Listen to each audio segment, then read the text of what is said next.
Okay. Hi there, everyone. We are in the final stretch of our little three email sequence series on Liz Foley and trust. And this is, you had the blog for the first day. Second day was access to our conversation in her studio.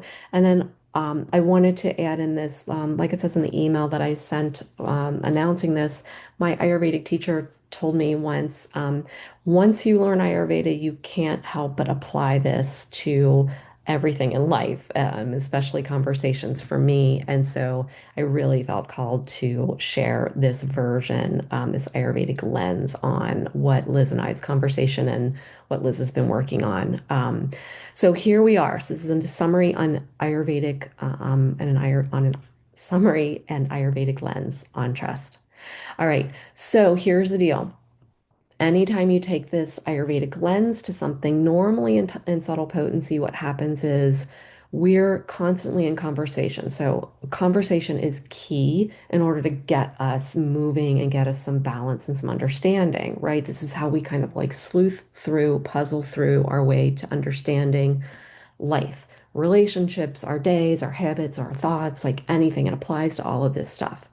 And so each time that we do this, um, it's sort of like an adventure of an exploration of trying to understand this. And so we learn these principles of Ayurveda and then we apply them, we think about them, and it's really like a fun mind game. So you're going to be going on this with me for the first time, really. So I've assessed everything that Liz and I talked about, and now I'm trying to put it into a lesson. So bear with me. Some of it might be a little rocky or unsteady, but it's because this exploration is happening in real time. Okay, this understanding is happening in real time, and we're sort of figuring things out as we go. And since I don't have you here to sort of be talking to me with me, and it's usually like a conversation of a back and forth, it's just me speaking to you. And so, we'll do our best to work through here. There's a decent amount of information in these slides. Just go slow with me. I'm going to kind of highlight things as we go. I've pre-made most of the slides so that I'm not writing as I'm talking because that would just slow things down. So in order to make this be a little more expedited, I've already written up most of the slides. It might seem like a lot of words, but I'm going to do highlighting. So follow my highlighting. Try not to get distracted. This will be a lesson too. Try to focus on what I'm talking about through my highlighting with my pen here, and then we'll be good to go. Okay, all right, here we go. Okay, this journey with Liz towards trust started a really long time ago. Part of her blog, if you read it so far, she talks about when she lost her sister. And so years ago, she felt this purpose. Her quest from years ago was, I felt my purpose. Um, Let's just start here. I'm going to start adding some stuff in. Okay. Her quote was, I felt my purpose was to live deliberately and fully after losing my sister. So she really felt this call to, not take life for granted, right? Makes a lot of sense. She set goals and expectations that ended up exhausting herself. So this is what happened years ago. She created intentions, but she realized she was only half listening, right? She wasn't fully listening. Okay. Then, as she was moving along, she realized, what about joy? Where does joy play a part in this? How can we make our lives joyful without getting distracted? What feeds us what feeds us and keeps us healthy? Physically, mentally, and spiritually. So she was really looking at this from a holistic perspective, and she was curious, she was interested in seeing a bigger picture. All right. So she's shared part of her journey with us. All right. She found that intention setting was a valuable tool. All right. She began visualizing the intentions and she could feel the energy of them. Within the intention, she could create this balance and flow. And she carried this into her art. So I've pulled a couple of pieces of her artwork off of her website, foleyprints.com. This is really on her website. What I found is it's just a small portion. Her entire studio was filled with so much artwork. So please, please, if you like anything about her work, contact her because she's got a whole studio full and she does a lot of sales and shows and exhibitions, but she's in Kentucky. So if you're not in Kentucky and you can't go to her sales and her exhibitions, contact her, and I'm sure she could get in touch with you and see if there's any pieces that you would like to own. Um, some of them are really big and some of them are small. All right, so you can see through these two pieces that I pulled, the way that her artwork is, she's a printmaker, but she's an artist. So she said in the interview that printmaking is not um, her goal. She uses printmaking in order to get what she wants. She loves to get these patterns and textures and lines and circles. So for a long time, she's been working with circles. But each one of these, just to give you like a little background. So we also talked about shared language. And I realize for many of you, if you don't understand printmaking or have never seen printmaking in action, that some of what Liz and I were talking about might have been lost or misunderstood, or you might have just not understood what we were talking about. So I'll just give you a little brief overview. So in these prints, she uses a variety of different plates, we call them. So a plate could be either a wood piece of wood that she carves into. So like this line, right? This here can be a plate that she's got like a carved line out of. Okay. And then she's got each one of these different plates. It can also be a piece of paper, a piece of cardboard that she maybe puts Elmer's glue, lets it dry, and then that becomes like a bumpy surface in whatever way she put that on there, and then she inks it up. So there's all kinds of different ways. It's just, again, it's a really lovely creative process.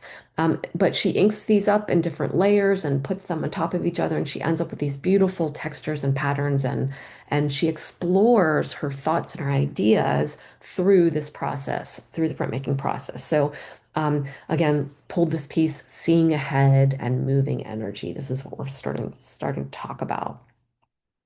Here are a couple more: idea formation and thoughts forming. So you can kind of see, to me, these look sort of like cells in the body. So she's got all kinds of circles and shapes and straight lines and squiggly lines, and she's really exploring this energy through her artwork.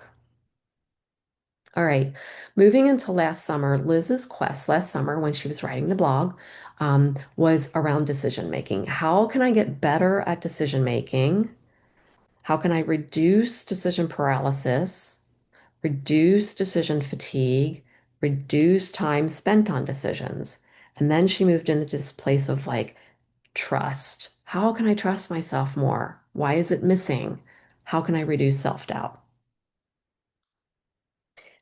Then we move into choices. It's a beautiful piece on choices. You can see she's got the circle over here and the circle over there. There's a little bit of pink over here and a little bit of yellow and blue over there. So we're really starting to like through her artwork here, starting to feel these choices and this thought process that she was working through.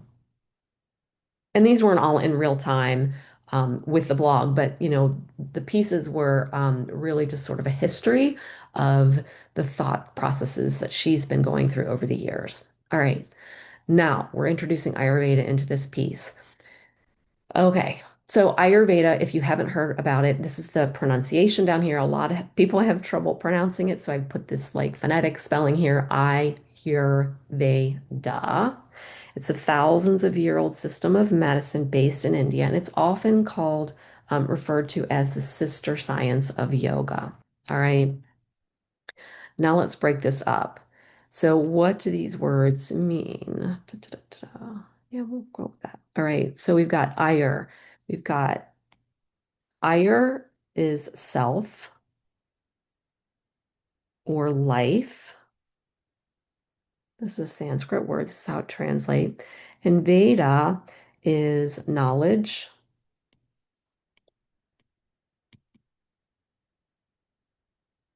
or science. So put that together and you've got self-knowledge, life science. So this is really what we're talking about today. We're going to apply this self-knowledge, this learning about ourself, investigative work on ourself or about life, and we're gonna embrace it a little bit and figure some things out. All right, the basis of Ayurveda is doshas. This is the very foundational lesson here. I just want to give you a little bit of an overview if you don't know about it.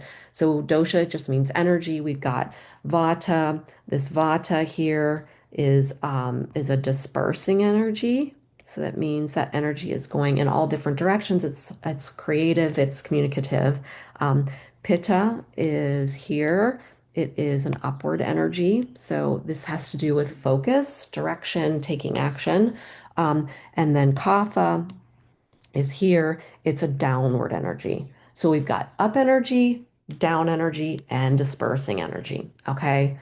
What I found really helpful to me was also that we could think of Vata as thinking, Pitta as doing, and Kapha as being. So this Vata is a lot in the brain, a lot of thinking, a lot of communication. Pitta is the doing, is the actual taking action, doing something about something. And then Kapha is being, it's sort of resting and a groundedness. Okay. So those are just the general energies. Then we can take the energies into the day. So Ayurveda takes it into a clock. So they apply these energies onto the clock, onto the day. All right. So we've actually got um, 10 a.m., 10 p.m., 10, 2 a.m., 2 p.m., and 6 a.m., 6 p.m. All right. And so we break this up into two rounds around in the day. And it breaks it into six 4-hour slots in a day. All right. So it's what it's telling us is that energy is shifting throughout the day. It's shifting 6 times. And then we're going to apply the qualities of these doshas to those times of the day. And by doing that, we can understand the day more. And then we can utilize that like as a tool to be like, oh, okay, um, it's this time of day. I know the energy is like this. So this is a better way to structure this part of the day. All right. So if we go back to Pitta is up, Vata is dispersing, going in all directions, and Kapha is downward. So just a quick here, this will be the longest one I spend here. Kapha, so morning time, 6 a.m. to 10 a.m. Is a downward energy. It's a calming energy. It's the waking and getting situated in your day, getting ready for the day. It's sort of got a nice feel to it, or it should if you want to keep it in balance. If you're doing a lot of crazy chaotic stuff in the morning and you're feeling out of balance, that would be why. So Kapha energy between 6 a.m. and 10 a.m. is a nice grounded energy. We're waking up from a restful night's sleep, hopefully, and we're structuring and organizing our day and getting ready. All right. And then we move into this 10 a.m. to 2 p.m. time of day, this focused time of day. This is when if you've got something to do, energy is the highest point in the day. It aligns with when the sun is at its highest point. We align this with digestion. Um, but this is when you're doing a lot of stuff, all right? And then we get into 2 p.m. to 6 p.m., this Vata time of day. This is when communication, creative idea making, thinking about your day, what worked, what didn't work, what can I do better tomorrow, setting up some ideas and then communicating with others about it too. And really coming up with ideas. So it's strategizing and stuff like that is really great. All right. And then when 6 p.m. hits and we move into that 6 p.m. to 10 p.m. time, the energy is coming down again. So we really should be letting go of work by that time of day. And we're just resting in, get our last little bit of food in for the day, leave plenty of time before we go to sleep. So there's time for digestion. And we do some light, easy things, maybe take a walk, play games with the family. Um, Maybe do some light laundry that's not stressful, and we're really getting ourselves ready for bed. All right. So those are the energies in the day. All right. Moving into dosha energies, they also show up in a lifetime. So again, we've got this kapha pitta vata. Um, we've got kapha is childhood. So that's 0 to 18 years old. That's downward energy. Think about kids. They're crawling on the ground. They're really grounded. They're soft and squishy still, and they're really lovable and huggable. And really, the kids are just those times of year, your home base is where you feel most safe and secure. All right. Then you move into Pitta, the Pitta stage, and this is age 18 to 50. You're creating your career, you're building your independence, you're maybe getting in relationships, starting to think about career, home, all that kind of stuff. All right. So these are the really action-oriented years of your lifetime. And then we move into Vata energy, this dispersing energy. 50 plus is the older years, it's more the wisdom years. Okay, so this is when we're going to start to slow down a little bit. We're going to start to get really thoughtful about, what has life been up to this point? How you're looking back, you're looking at your life, you're thinking creatively, you're starting to connect with a higher spirit maybe, and you're not so in the doing phase quite as much. You're still able to be very doing, but you're doing it from a more creative, reflective place. Okay. Lastly, energies in your constitution. Ayurveda believes that you were born into this world as a certain type of person. If you're a Kapha, you're in this more grounded, strong, easygoing kind of person. If you're a Pitta person, you're more highly productive, fiery, and ambitious. Okay. And then if you're a Vata person, your energy goes a little dispersing and you're creative, communicative, and enthusiastic. You have a lot of ideas. All right. Now, you're not just one of these things, you're primarily usually one. But so, for example, I'm a Vata Pitta. I had an Ayurvedic practitioner. They can feel your pulse and they can tell from that and from talking to you what kind of a person that you are. I know, believe it or not, it's really crazy. The body tells you what kind of person you are. And so I'm a more 50-50. I'm a Vata Pitta person. All right. So I've got a lot of creative, communicative, enthusiastic. I'm really, if you're telling me something, I'm excited what you're telling me. And I'm really actually excited. I'm not faking it.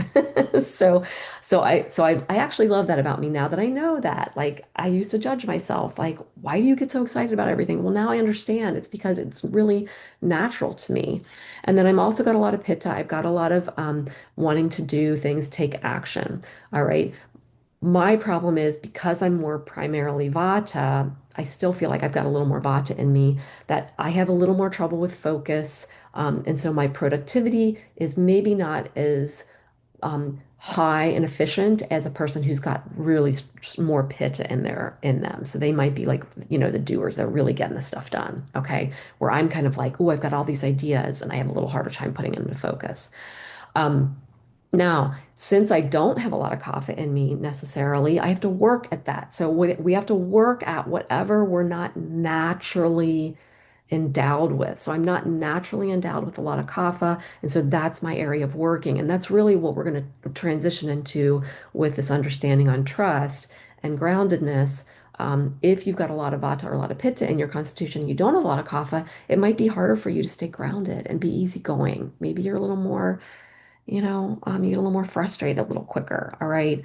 But there are different combinations. You can be a kapha pitta. It's a very common way too. If you carry a little more density in your physiology, that could be that you've got more kapha in you and you've got pitta. You're still a doer, but you've got this grounded kapha structural build and way of looking at it. Okay. Enough about that for now. All right. Now we're going to move into the actual content of Liz's blog and what we've been investigating through our conversation and her writings. Okay. This is where don't get too distracted by what's on the page. If you can follow my highlighting, that will be most helpful. So we're going to start over here in choices. All right. Choices, if we have too many, they can feel a little chaotic and we can get into decision paralysis. This is when it's out of balance. If we move into intention, so we've got these decisions, we've got a choice to make, we've made a choice. Maybe it took a lot of time because there was a lot of decision fatigue and chaos there about how many choices there were. Again, back to this energy is dispersing, it's going in all different directions. And so there aren't as many boundaries, all right, on Vata energy. This again, reminder, this is Vata energy. This is Pitta, and this is Kapha. So we're still in that. And just to tap down into here, this Vata is this thinking, creative choices. I'm thinking about what choices I'm going to make. Pitta is the doing. I'm going to take action. What am I going to do about it? And then Kapha is being. How can I trust and rest in my decision and the results? Okay. Hope you're stay with me here. All right. So if we move now, if we move from finally made a decision. There was a lot of decisions to make, but we finally made it. So we're moving up into this intention setting, which Liz was talking about. And she was talking about, I was only half listening. So we could be in this scattered, unfocused action taking. This is when it's out of balance. And so we aren't focused. Our intention is there, but we're not focused on the intention, and it's easy to we get easily distracted. All right. So we've done this, we've made a choice and we've moved into, setting an intention, but we're not so great at keeping it in focus. And so we see no or slow progress in whatever intention we've got or whatever decision we've made, choice we've made. And then all of a sudden self-doubt can set in. This place where Liz was like, I don't really trust myself. Self-doubt is setting in. All right. And then we can go back then. We're going to have to make choices throughout the day. We talked about this. Liz and I, we talked about how many times we're making choices throughout the day. So we have to go back to choices, but maybe we're going back with less confidence. All right. Because we made a decision, but we didn't have great intention. We didn't stay within our intention and our focus. So we saw no or slow progress. Some self-doubt set in. We sort of discouraged maybe, and we got back to choices with less confidence. Okay. All right. We're going to stay out of balance still, yet again. Again, don't be overwhelmed by the writing. Follow along with me here. We're going to come back to choices here.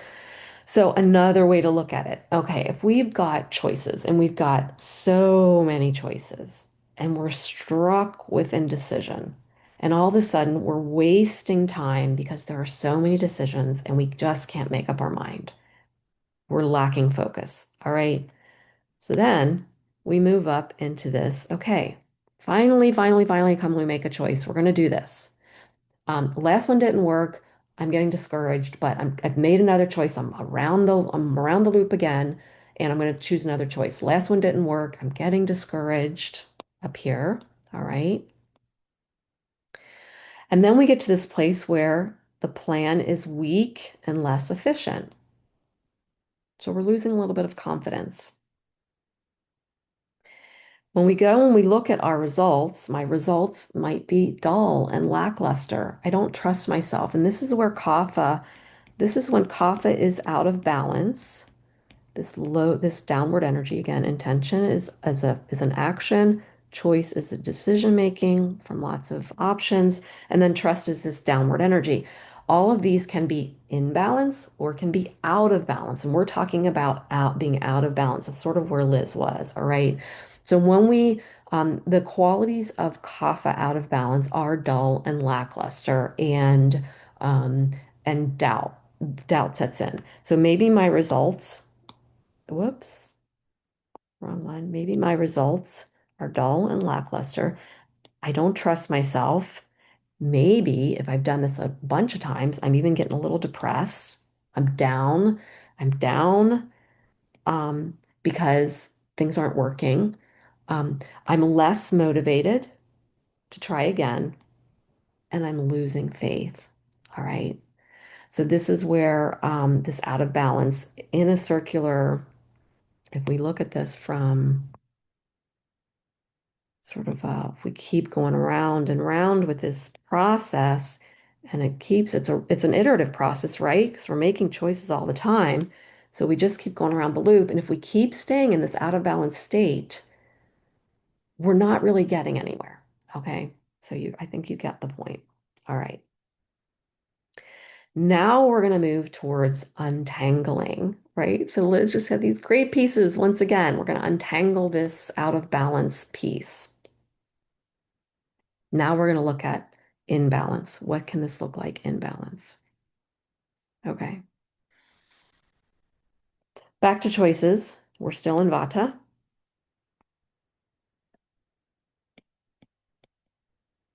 All right. We've still got choices. We're a different person. We're looking at this from a different lens. All right. So we're saying I could do this or I could do that.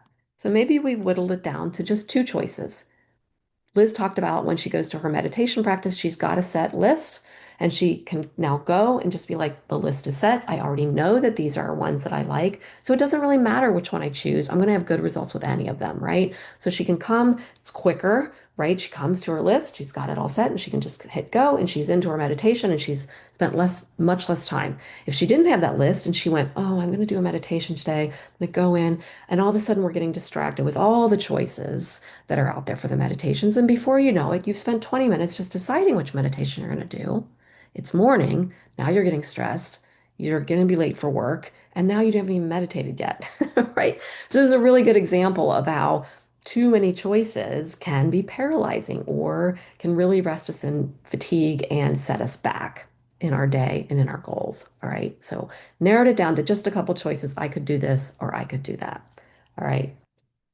Now we're moving into this intention, this decision, my aim, my action, my plan. All right. We're going to stay in this focused place. We've only got two choices. I chose one, put it in action. All right. Now we go into the results. We've either got here, it worked, and now I can trust. I know that that worked. I have more knowledge. Or the opposite, it didn't work, but I'll try again. Or it didn't work and I want to give up. It can look like this too. So this is where the lesson was starting to form for Liz, right? So back up here, we had the action plan. She was only half listening. It didn't work. And, for those of us doing this over and over, maybe you get in this place where we're like, oh, I just want to give up. Why does nothing ever work for me? We can't give up. All right. Liz was telling us practice, practice, practice.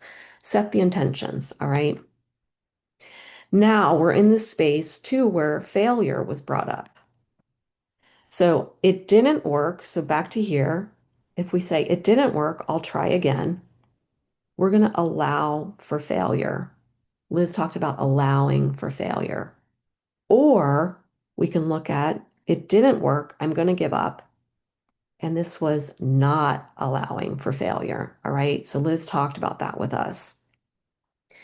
And she said, in the conversation, we talked about how in her studio, because she's done this iterative process over and over again, right? She's got those gorgeous prints. How far back are we? She's got these gorgeous prints. This print wasn't a one-time deal. She said she works on like 10 plates at a time, 10 prints at a time, and she's got about a 75% return on success. So, right, she's got about a 25% of them don't work out at all, but she allows for that percentage of failure. Okay. So it was a really great lesson. So you can either allow for failure or you can not allow for failure. Okay. We're going to move on a little bit more. Again, lots more words. Stay with me. We're going to come back over here, always starting at the beginning with choices. We've got all of these ideas. We've got choices, choices, choices all over the place, but we've learned that it's better if we rein them in and just have a few. So this creativity, ideas, curiosity, we talked about that in our conversation. This is the qualities of Vata. These are the qualities of Vata. So this is where the Ayurvedic lens really helps us, okay? Creativity, ideas, curiosity. This is in balance. Vata is beautiful. It's what Liz is doing in her studio all the time. She's just drops into her studio. She's got this gorgeous place to work in, and she's got this background. She's mastered her technique. She's got all of her ideas, and she can just play and play and play. Okay. Um, Play is here, so this is great. But back to choices, it's the same thing. Choices are it's a very creative process. And Liz talked about this idea that with curiosity can come fear, um, risk, because it's something that curiosity implies risk, which could bring in fear of like, oh, I don't know what is going to come from this. All right. But back to here, we decide what we want and we choose. We make a choice. We get curious about some other way that we can do something and we make a choice. All right. So then we get into we set the intention, we make the choice, we set the intention. We set the intention. We get a good plan in place. We get focused. Again, back to intention. Pitta energy is focus, it's intention. Remember, they're fiery people with ambition. They're working on plans. They're working, they're taking action. All right. Once we've set the intention, let's do that a little direct. We're going to stay here. All right. We follow through to the conclusion. We materialize it. So we ground it in something real. That's what kapha is. We rest in the result and we know it works. That's in balance. Once again, it's in balance. We are grounded in wisdom. All right. We've got more knowledge. We've gained knowledge. All right. If it was no good, we go back to our choices and we try again. This is again in balance. We make a choice, we set the intention, the plan, we follow through to the conclusion, we're grounded in wisdom, or it didn't work. We're grounded in wisdom whether or not it works or not, we know more, right? Just by trying, we know more. So we do have more wisdom. But if it's no good, we go back to choices and we try again. All right, we try again. Now, second round, we're going around again. Liz talked to us about resetting intention. So we've made a different choice. We've made a different choice here. We chose another option. We reset our intention. All right, so we're refocusing again, and we're giving ourselves grace because we're okay with this. We understand that resetting intentions is not a bad thing. It's not a failure. It's a good thing. We're trying again. We realize that we're smarter the next time. We know what didn't work, and now we can move forward and we can whoops, get different results. Sorry, my pen's a little freaking out on me here. Um, New results arrive and our wisdom grows and our confidence strengthens. Where does that energy piece come in of kapha? So that kapha energy, that downward energy, that's rest in the self, trust in the self, groundedness, confidence comes in. All right. So if we take this iterative process and look at this, it's a crazy mess, and I hope you're still with me here, but we're almost done. Um, we're going to move on. All right. So once we've done this process, we're getting in the groove and we're seeing that we can go either way. We can go this way or we can go that way. Either way, I'm learning. Okay. So I'm trusting in my choices. I'm getting in the groove and I'm untangling the mess. And thank you, Liz, for these great pieces and how it's all coming together here. And it didn't all come together until I did this practice. All right. We're closing things out here. Thanks for staying with me again. What worked? Let's like summarize everything here. We're going to stay again over here. What works? Staying curious and creative, paring down choices to reduce overwhelm, limit your distractions. There's a million distractions in the world today, right? So there's possibility everywhere we look. Our job with Vata energy is to take all that and really kind of close the gap, put some boundaries on it, like Liz's meditation app where she's got it down to like she took, maybe 200 meditations and she brought it down to maybe 8 or 10. And so she's got a smaller choice every morning that she makes, limiting the distractions. And then staying flexible and adaptive, really important. Now, moving up into this pitta energy, resetting goals without judgment is what Liz taught us. Learning that making adjustments is part of the process. So not getting down on yourself if you have to readjust or reset your intentions. And then practice, practice, practice, and do it, do it, do it, do it again, do it again. Trust that the practice is not failure, but it's learning each time. All right. And then over here, staying rested is really important. Staying rested helps us make better choices. If we're not rested and we're too distracted, we're not going to make good choices. We're going to have a hard time making choices, and paralysis is going to set in. Decision paralysis, decision fatigue is going to set in. All right. Stay rested to avoid decision fatigue. Trust your gut and the voice in your head. Liz was really talking a lot about this, right? So the more that we go through this process, right? The more we can like learn to trust, our wisdom is growing and growing and growing as we go through this iterative process. And then Liz tells us she realized that good decisions feel easy. A complete trait of Kapha is easygoing. If you remember from the beginning, easygoing. Kapha people are easygoing. They're chill, they're relaxed, they're laid back. They're like, it's all good, it's fine, it didn't work, no big deal. Many of us are not like that naturally, so we have to work at trying to get to this easy going. And Liz taught us that good decisions feel easy and they feel natural. They feel good. Okay. All right. What doesn't work? What didn't work? Having too many options to choose from, taking too much time to decide, you're losing time, worrying you'll make decisions that are wrong. We talked about that regret setting in, and maybe that's a big fear piece. And then we allow for too many distractions. So we're not getting anywhere, just too distracted. All right.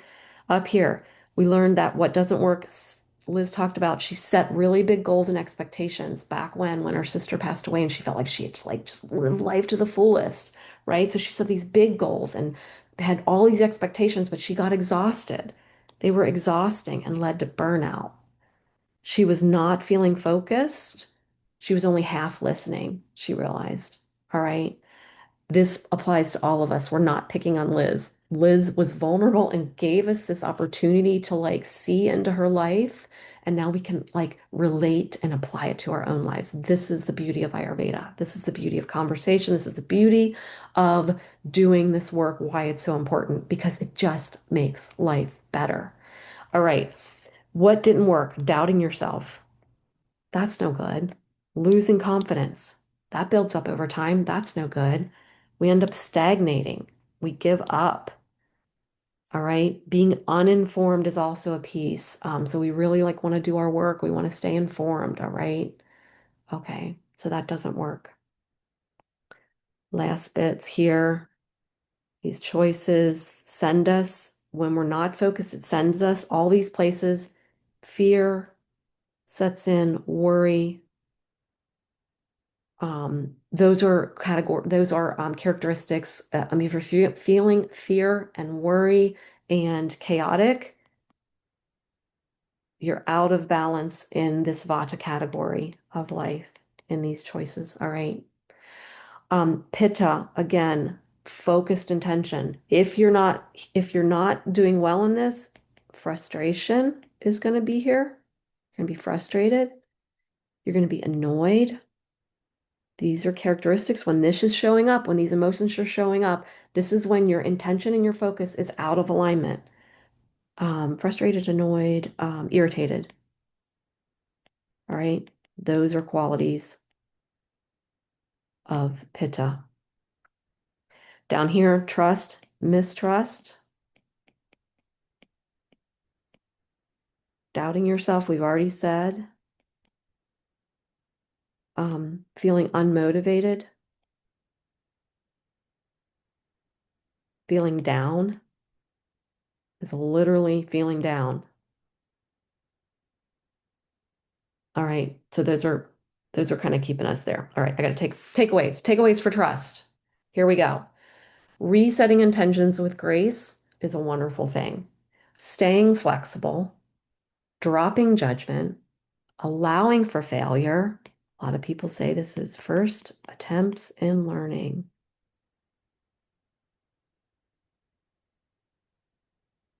Liz talked about this. We talked about how we had this shared language and this shared value of learning, allowing for failure, first attempts in learning. Practice, practice, practice. Don't give up. Watch for what you know. So this is really important. I'd like to tell people really watch, and I caught this when Liz was in the interview. Towards the end, she says, I know that I can make good decisions. I know that I'm old enough now that I can trust the knowledge that I've gained. So really watch for that. Anytime you say, I know something, that's a belief. That's like in you. That's your strength. Draw more from that. Pay more attention to that. Believe in your wisdom. That's in you. Okay, there we go. All right. What subtle potency does is it's a year-long habits course, and the habits are grounding us That's bringing in kapha. It's teaching us how to be really grounded in our body in that kapha place of knowing and trusting. Decision fatigue is starting to be wiped away through these habits. And why is it? And we're recovering our innate body wisdom here. All right. Why is it a year long? Why does it have to be a year long, Teresa? Why do I have to stay with you a year? That sounds really long and daunting because the doshas are also set in the year. So we go around that doshic, those doshic energies in a year. So we've got winter, spring, summer, and fall. In all of those seasons, the energies are changing. So maybe we've got something dialed in the summer, and then all of a sudden fall comes and we're feeling really scattered and chaotic. Well, guess what? Fall is Vata time when the energy is just naturally going in all different ways. We've got air and everything's drying out. These are all qualities of that time of year. And and so what we had dialed in the summer all of a sudden isn't working. And we're like, why isn't this working? Why am I having a hard time making decisions when I was doing fine in the summer, right? This is why we do it for a year because every time the season changes, things outside in nature change and they also change in our nature. And so through this year-long process, we go through these habits, we build habit in, we build iterative practice, practice, practice in by doing the same habits 4 times in the year. So 1 through 10 in summer, 1 through 10 in fall, 1 through 10 in winter, 1 through 10 in spring. We practice, we practice, we practice. And we do it in the different seasons and we watch how it changes. And we're getting smarter every time that we do that. And what happens is it costs a little bit of money. It's $233. Whoops. Per month. My writing. This is why I wrote. This is why I wrote everything up ahead. When I'm scribbling, my writing gets terrible. All right. $233 a month. That sounds like a lot of money. But what happens is it's only for 1 year. It's 1 year. You're going to gain the wisdom and the knowledge of Ayurveda. You're going to be working with other people. You're going to be working with me. We're going to be working through just like we worked through this problem that Liz was having. We do this all the time with everybody. And we do it in groups so that you're seeing what Susie's problem is and how we're solving it with an Ayurvedic lens. And you go, oh, I totally relate to Susie. I'm listening to how she's solving for that, and now I can apply that to my life. That's free. That's free, right? You've got that practice and that knowledge and that experience and that observation. You're building your observational skills to such an amazing point that you can use it for the rest of your life. So you have it for the rest of your life. And it's going to save you time. It's going to save you money because, right, every time you make a choice, there's probably money involved, right? I chose this. I chose this carpet. We had to make carpet choices this week. I chose this carpet. Well, guess what? We're going to see in 5 years, how does it hold up? Did we choose the right padding? Is it going to soak through? And if we stain something and then there's going to be a smell, and then in 5 years, we're going to have to replace it because we chose the cheaper padding. We're going to learn though, right? But so that could be a costly decision that we made, right? By not choosing the better padding, maybe it's going to cost us more in the long run because we're going to have to replace the carpet sooner, right? So this is just like a little example of how this one-time investment of spending a year in subtle potency is going to feed you in so many ways and save you money over a lifetime. It's going to make your life better and you're going to just enjoy life more. And your relationships are going to benefit from it too. All right. I've gone on too long. Thanks for sticking with me. If you made it all the way, good for you. And yeah, that's the end. Get in touch with me if you have any questions. All right. Thanks. Bye.